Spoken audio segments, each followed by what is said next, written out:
இயற்கை மருத்துவத்தில் குடிப்பழக்கத்தை விடுபட முடியுமா, அதுக்கு வழி இருக்கா அப்படின்னு ஒருத்தர் வந்து கேட்டார். இருக்குப்பா அப்படின்ட்டு ஒரு கதை சொல்கிறேன் கேட்டுக்க. ஒரு சாமிக்கு ஒவ்வொரு ஊராக போய் பாடம் எடுப்பார். சிலருக்கு அறிவுரை கூறுவார்.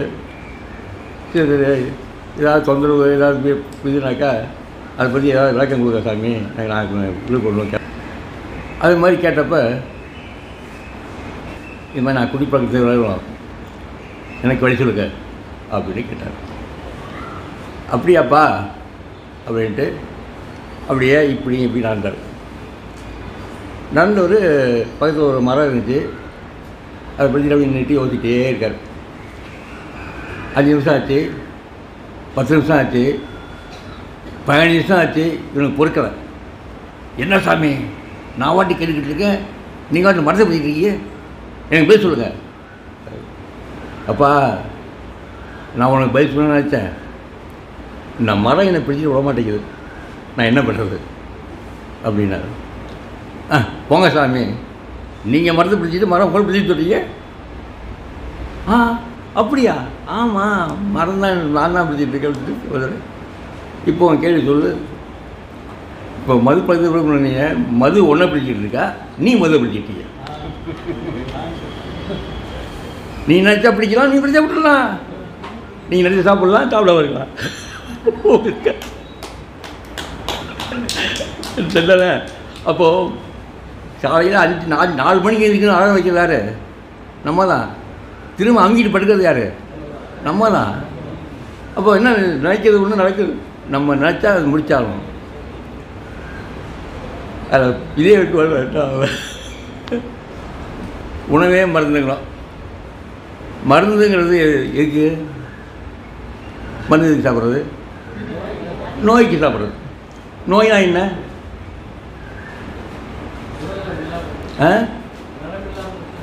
நலம் இல்லாமல் இருக்கிறது. நோயினா சிம்பிளாக சொல்லணும்னாக்கா டிசீஸ். ஈஸ்னால் என்ன? சௌகரியமாக இருக்கிறது. டிசீஸ்னால் என்ன? அசௌகரியமாக இருக்குது. எப்பொழுதெல்லாம் நாம் அசௌகரியத்தை உணர்கின்றோமோ அல்லது ஃபீல் பண்ணுகின்றோமோ அப்பொழுதுதான் நமக்கு உடம்பு தெரியல. சிம்பிளாக, ரைட்டா? அப்போது உடம்பு சரியில்லாத சமயத்தை போல நம்ம நோய்க்கு வந்துட்டு இருக்கோம். சிம்பிளாக சொல்லிடலாம். அப்போது நோய் என்பது உடலில் அசௌகரியத்தை உண்டு பண்ணுகின்ற ஒரு செயல். இப்போது நடந்து போயிட்டுருக்கோம். இந்த கையில் ஒரு பை, இந்த பை தூக்கிடுவோம்.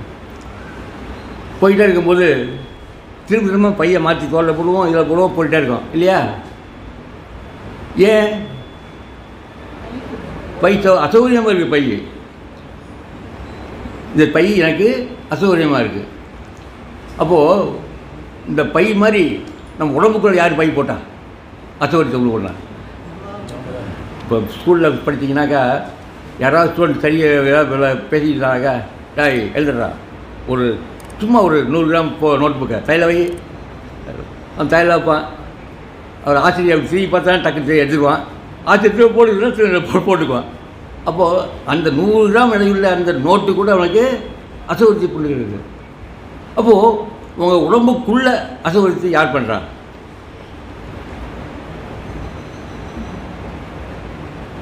இப்போது நாம் சாப்பிட்றோம். முன்னாடி ஒரு 4 இட்லி இருக்குது, 4 இட்லி வெளியே இருக்குது. சாப்பிட்றோம். சாப்பிட்டு முடிச்சோன்னா எங்கே போகுது? உள்ளே போகுது. இப்போ இது உடம்போடு சேர்ந்த பொருளா, உடம்புக்கு அந்நிய பொருளா?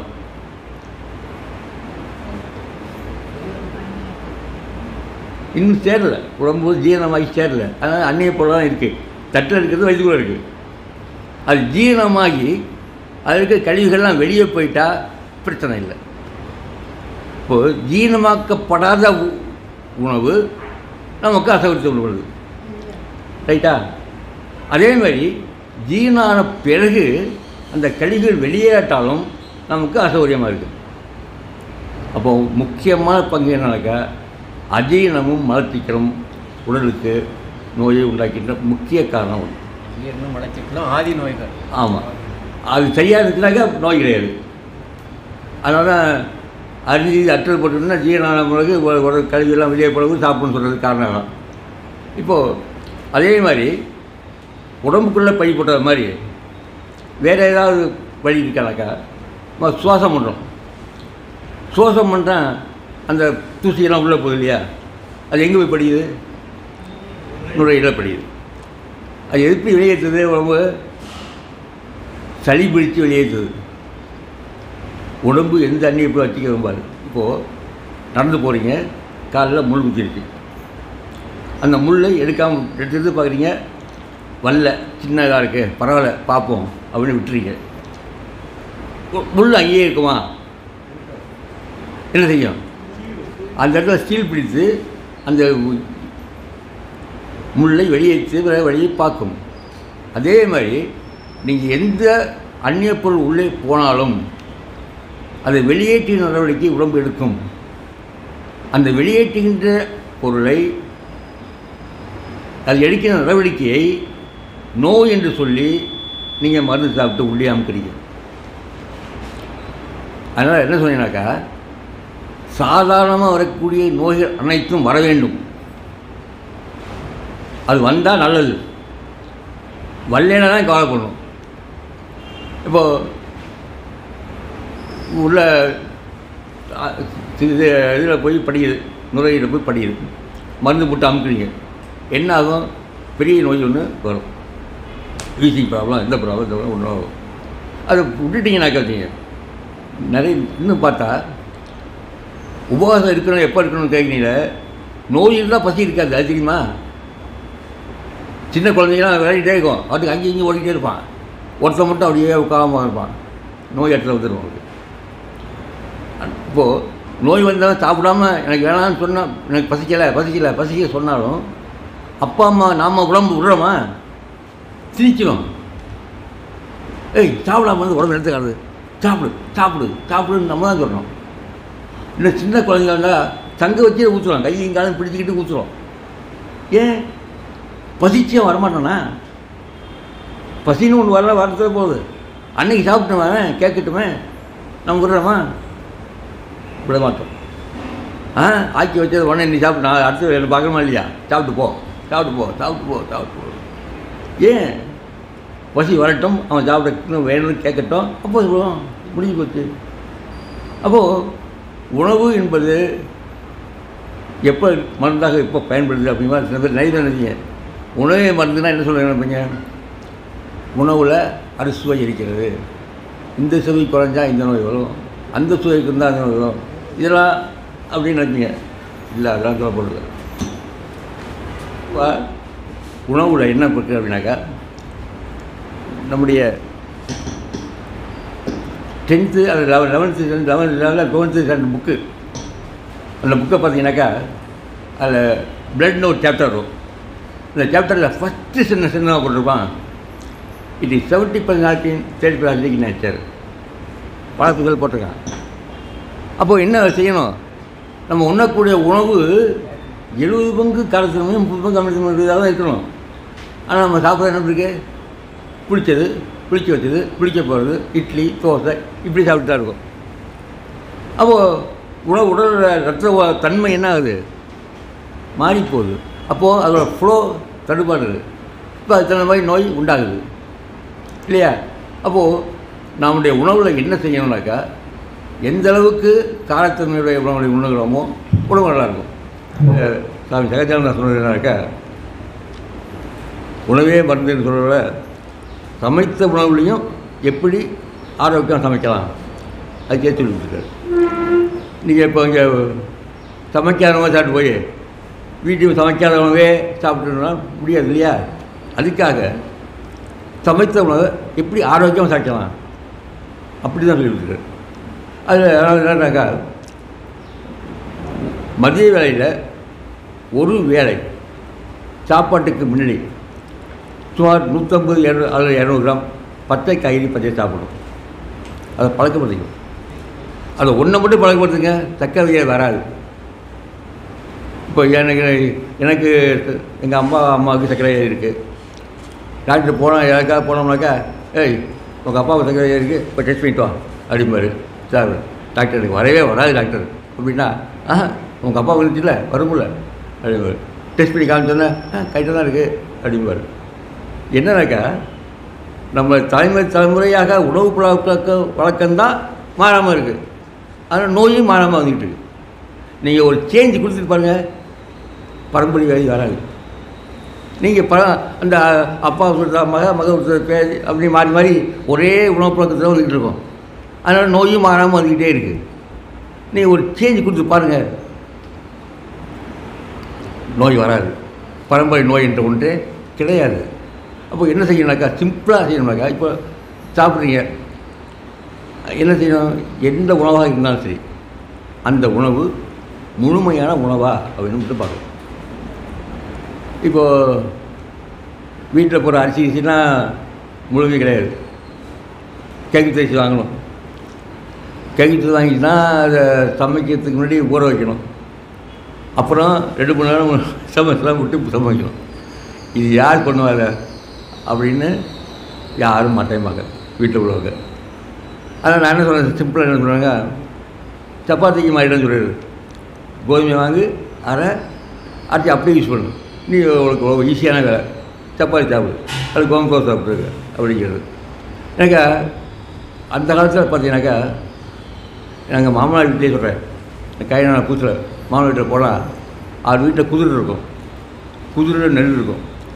இன்றைக்கி சமைக்கணுன்னாக்கா எடுப்பாங்க, எடுத்து குத்தி சுத்தம் பண்ணி சமைப்பாங்க. இன்றைக்கி குடியான வீட்டில் கூட குதிரை இல்லை. குதிரை என்னென்னு கேட்பான் பொழுது அந்த அவ்வளோ மோசமாக போச்சு. கேட்டால் அன்னன்னைக்கு சமைக்கிறதுக்கு அன்னன்னைக்கு எடுத்து அன்னன்னைக்கு குத்தி சாப்பிடுவாங்க. அப்படி தான் பழக்கம் இருந்துச்சு. இப்போ என்ன செய்கிறாங்க, பூராத்தையும் விற்றுறான், விற்று விட்டு கர்நாடகா பண்ணி வாங்கி சாப்பிட்றான். ஆனால் சண்டை போட முடியும், காவி கர்நாடகா தரல போடுறான், இங்கே சாப்பிட்றதுக்கு கூட அவன் நல்லா சாப்பிடுவான், அரிசி சாப்பிட்டுருவான். அவ்வளோ மட்டமாக இருக்குது. அதனால் ரொம்ப சிம்பிளாக சில பழக்க வழக்கங்களை பழகணும். ரொம்ப கஷ்டப்பட வேண்டியதில்லை. உணவு பழக்கத்தில் இயற்கை உணவுலேயே இருக்க முடிஞ்சால் நல்லது தான்.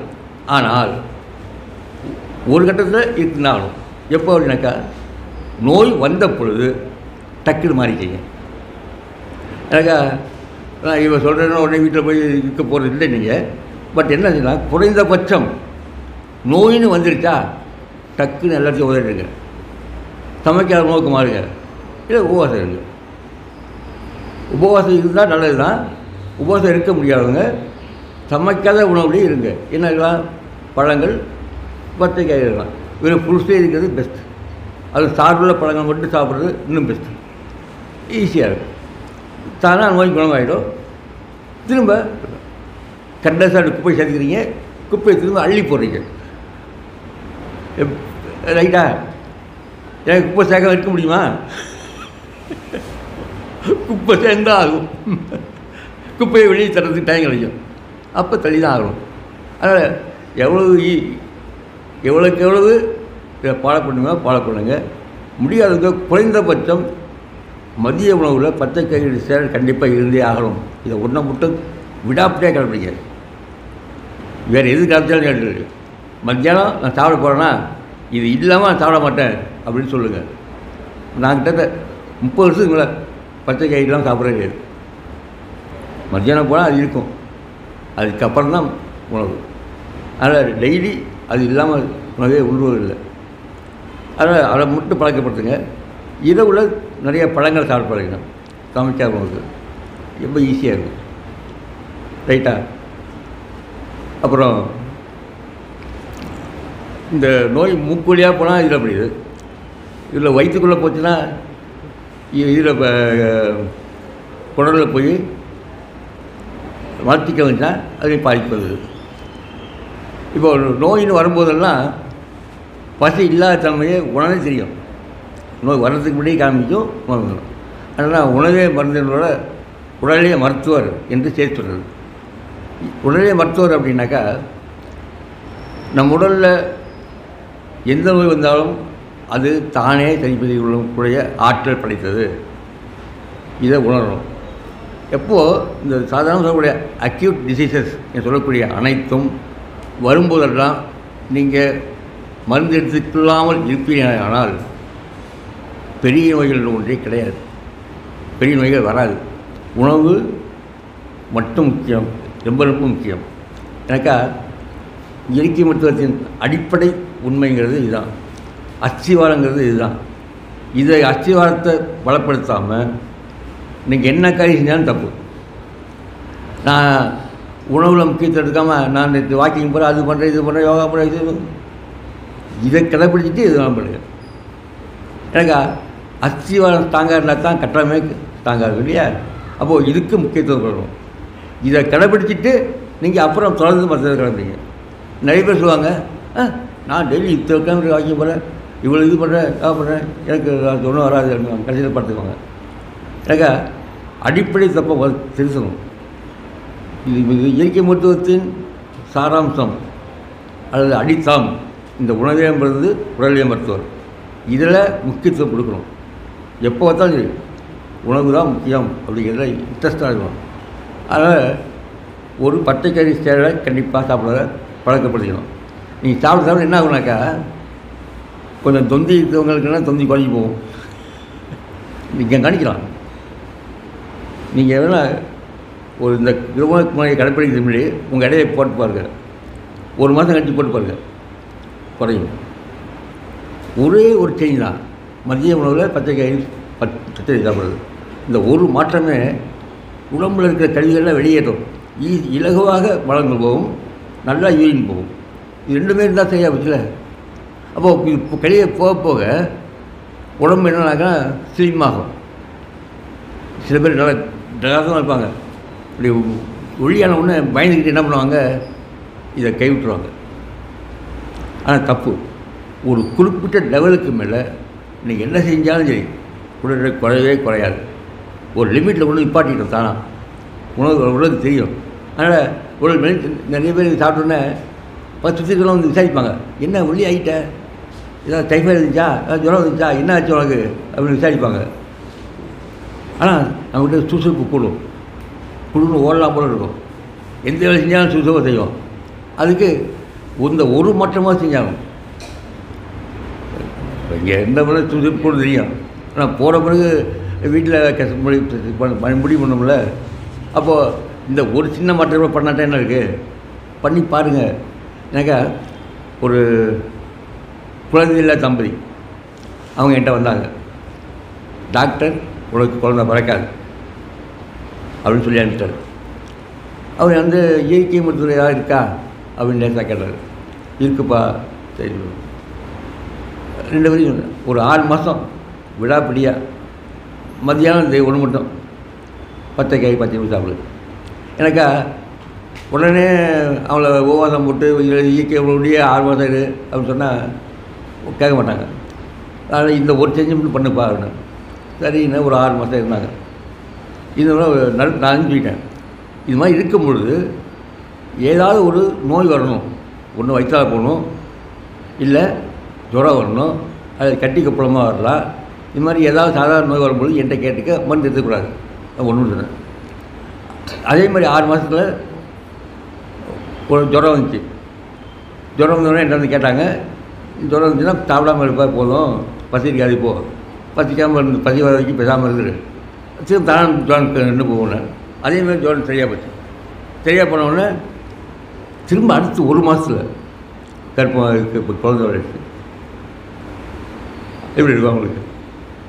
டாக்டர் வேண்டாம். ஆனால் என்னை நிறைய பேர் சொல்லுவாங்க, என்கிட்ட யாரும் வரமாட்டாங்கப்பா, டாக்டர் கைத்தை கேட்டு மட்டும் தான் என்கிட்ட வரும், நான் சொல்லி சரி பண்ணி விட்டுருவேன் அப்படின்னு சொல்லுவேன். நிறைய பேர் அப்படி தான். நிறைய கேஸு டாக்டர் கைவிட்ட கேஸாக தான் வரும். இது என்ன ஆச்சுனாக்கா, அந்த குழந்தை பேர் பெற்றார் இல்லையா, அவர் வாழ்ந்த இடத்துலையே இன்னொரு குடும்பம் குழந்தை இல்லாமல் இருந்தான். அவங்களுக்கு தங்களாக சொல்லியிருக்காரு. சொன்னோம்னா அவங்களுக்கு குழந்தை இருந்துட்டான். என்ன குஷியாக பிடிச்சவருக்கு. நீங்கள் சொன்னதே சொன்னேன், நான் குழந்தை ஜாத்தா பண்ண விளாடு. நான் என்ன சொன்னேன், எப்பா நீ டாக்டர் ஆகிட்ட. ஆமாம், இயற்கை மருத்துவத்தோட தனி பண்பு தெரியுமா, சீனியர் பேஷண்ட்டு ஜூனியர் பேஷண்ட்டுக்கு டாக்டர். ஒரு தடவை நீங்கள் கண்டுபிடிச்சிங்க வச்சிங்க, அதை அனுபவிச்சிங்க வச்சிங்க, அடுத்த நிமிஷம் நீங்கள் எல்லாரும் சொல்லலாம், நீங்கள் டாக்டர் ஆகிடலாம். நீங்கள் கடைப்பிடிக்கிற பொறுப்பு கொண்டு இருக்குது, கடைப்பிடிச்சிருங்க. அடுத்த இப்படி சரியாக கேளு சொல்லுங்கள். ஏன்னா கடைப்பிடிக்கும் போது சாதாரண நோயாக இருப்போது அப்போ மட்டும் சார்ந்ததுக்க அந்த நோயை எல்லாத்தையும் சரி பண்ணணும், முடிஞ்சு போச்சு. அப்போது இருக்கிறே ஜுரம் வந்து இருக்கிறே பெஸ்ட்டு, ஜுரம் வர கொடுத்து வச்சுருக்கணும். ஏன்னாக்கா உடம்புல ஒவ்வொரு அனுபவிலையும் இருக்கக்கூடிய கழிவுகளை அது பஸ்டமாக வச்சுருக்குது. ஏன்னா பாருங்கள், அந்த காலத்தில் எத்தனை ஜுரம் இருந்துச்சு? சாதாரண ஜுரம், டைஃபாய்டு, வேறு ஜுரம் இருந்துச்சா? இப்போ எத்தனை இருக்குது? ஒன்று சொல்லிகிட்டே இருக்காங்க. ஏன்? இந்த மருந்து போட்டு ஒரு ஜுரத்தை அமுக்க உடம்பு வேறு ரூட் எடுக்குது. அதுக்கு இன்னொரு பேர் இருக்கிறாங்க, இந்த புயலுக்கு பேர் வைக்கிற மாதிரி ஜுரத்துக்கு பேர் வைக்கிறாங்க. இது அந்த ஜுரம், அந்த ஜுரம், அந்த ஜுரம் ஒன்றுனா திரும்ப அதான் மருந்து போட்டு அமுக்கிறீங்களா, உடம்பு இன்னொரு ஜுரம் இருக்குது, உடனே அதுக்கு ஒரு பேர். அதனால் எப்போ நீங்கள் மருந்து போட்டு ஒரு நோயை அமுக்குறீங்களோ உடம்பு இன்னும் வழியில் அது வெளியேற்றது கொடுக்கும். அப்போ ஒவ்வொருதையும் நோயோட தன்மை மாறிக்கிட்டே போகும்போது என்னது? Chronic disease, acute disease, chronic டிசீஸுக்கு நீங்கள் தான் போகிறீங்க. கவலைப்படாமல் நோய் வருதா உடனே டக்குன்னு மாற்றிக்குவோம், உடனே முடிஞ்சு போச்சு. இதை எல்லாம் சொல்லலாம், இதை ஆச்சரியமாக இருக்கும். ஆனால் கடைப்பிடிக்கின்ற பொறுப்பு தான் உங்களுக்கு. ஆனால் நான் சொல்லுவேன், என்கிட்ட மருந்து கிடையாதுப்பா, இயற்கை வச்சுட்டா மருந்து கூட குடிக்கிறீங்களா அப்படி கேட்பாங்க. மருந்து கொடுத்தா தான் வர்றாங்க எல்லாம். மருந்து வந்தால் மருந்தை தர எடுத்து வாங்குறதாக இருப்பாங்க. அடிப்படை தத்துவமான உணவே மருந்து, உடலே மருத்துவங்கிறதுல முக்கியத்துவம் தரணும். இதுக்கு மேலே நீங்கள் போகணும்னாக்கா மற்ற எதுவெல்லாம் செய்யுங்க, இதை கைவிட்டக்கூடாது.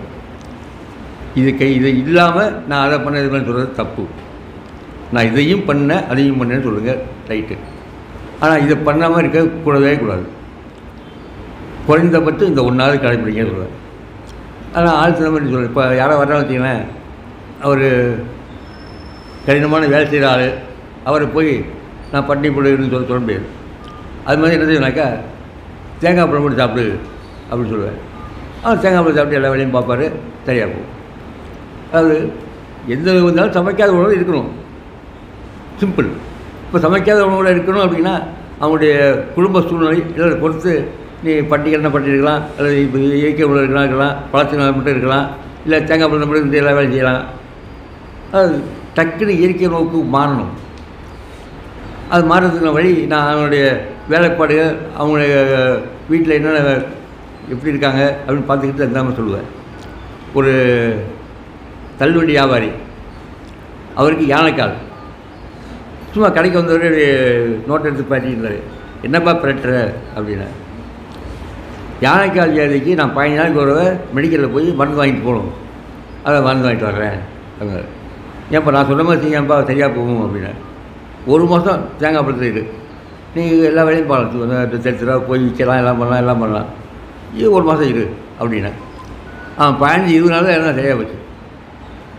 வந்து சொல்லிட்டு போகிறான், சரியாக போச்சுங்க, என்ன இப்போ நான் மருந்தை வாங்குறதில்ல அப்படின்னா. அப்போது எந்த இதான் உணவை மருந்துனாக்கா உணவுக்கு உடனே டக்குன்னு இயற்கை உணவுக்கு எந்த வழியில் போகலான்னு பார்க்கணும், நம்மளால் முடியறதும் செய்யணும்.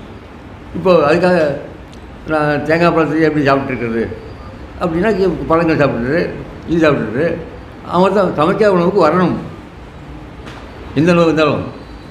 அது மாதிரி நிறைய பேருக்கு இந்த அவங்களுடைய சூழ்நிலையை பொறுத்து சொல்லுவேன் நான், அவ்வளோதான். இதுதான் சரியாக போகும். ஆச்சரியமாக இருக்கும். சிலது ஒரு நோயாளி 1.5 வருஷம் சீனியரில் டியூப் போட்டு தான் போயிட்டுருக்கு.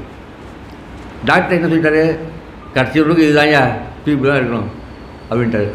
அதுக்கப்புறம் தான் என்கிட்ட வர்றாரு. அதுக்கு இப்படி சொல்லும் போது கேட்குறவர்.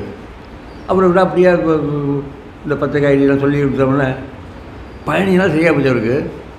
சரியாக போய் டாக்டர் சொல்கிறாரு, எனக்கு எடுத்துருவாங்க, டியூப் எடுத்துருவாங்க, சரியாக போச்சுங்கிற டாக்டர் மாட்டேங்கிறாரு. நான் சரி டெஸ்ட் இருக்குது, அந்த டெஸ்ட்லாம் பண்ணி பார்த்துட்டு தான் இருப்பேன், அது வரைக்கும் விடாது அப்படின்னு சரி டெஸ்ட்லாம் பார்த்துட்டு எடுத்து விட்டார். எடுத்து விட்டோடனே அவர் கிராமம், அந்த கிராமத்துலேருந்து எல்லா சுற்றி உள்ளவங்களாம் வந்து வந்துட்டான் வேடிக்கை பார்க்குறதுக்கு. இன்னது 1 வருஷமாக இருந்தவரை இப்படி செய்ய போச்சு எது சுற்றி தெரிய போகுது. அப்போ பாருங்கள், வருஷக்கணக்காக இருந்ததெல்லாம் கூட ரொம்ப சரியாக போகும்.